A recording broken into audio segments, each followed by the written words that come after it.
بسم اللہ الرحمن الرحیم۔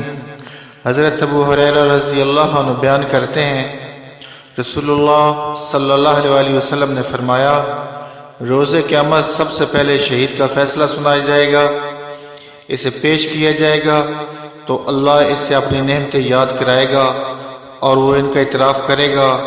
پھر اللہ فرمائے گا، تو نے ان کے بدلے میں شکر کے طور پر کیا کیا؟ وہ عرض کرے گا، میں نے تیری خاطر جہاد کیا حتیٰ کہ مجھے شہید کر دیا گیا۔ اللہ فرمائے گا، تو نے جھوٹ کہا کیونکہ تو نے داد شجاعت حاصل کرنے کے لیے جہاد کیا تھا، پس وہ کہہ دیا گیا۔ پھر اس کے متعلق حکم دیا جائے گا، اسے منہ کے بل گھسیٹ کر جہنم میں ڈال دیا جائے۔ دوسرا شخص جس نے علم حاصل کیا اور اسے دوسروں کو سکھایا، قرآن کریم کی تلاوت کی، اسے بھی پیش کیا جائے گا تو اللہ تعالیٰ اسے اپنی نعمتیں یاد کرائے گا، وہ ان کا اعتراف کرے گا۔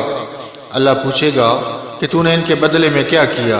وہ عرض کرے گا، میں نے علم سیکھا اور اسے دوسروں کو سکھایا اور تیری رضا کی خاطر قرآن کی تلاوت کرتا رہا۔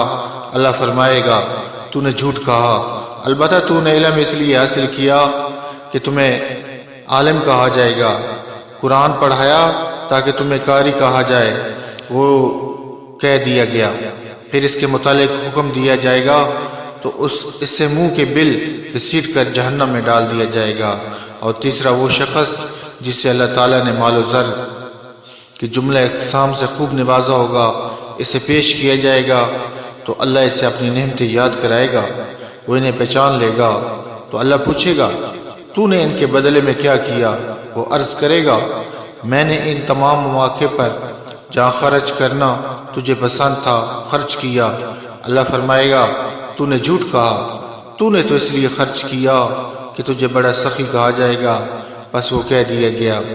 پھر اس کے متعلق حکم دیا جائے گا تو اس سے بھی منہ کے بال گھسیٹ کر جہنم میں ڈال دیا جائے گا۔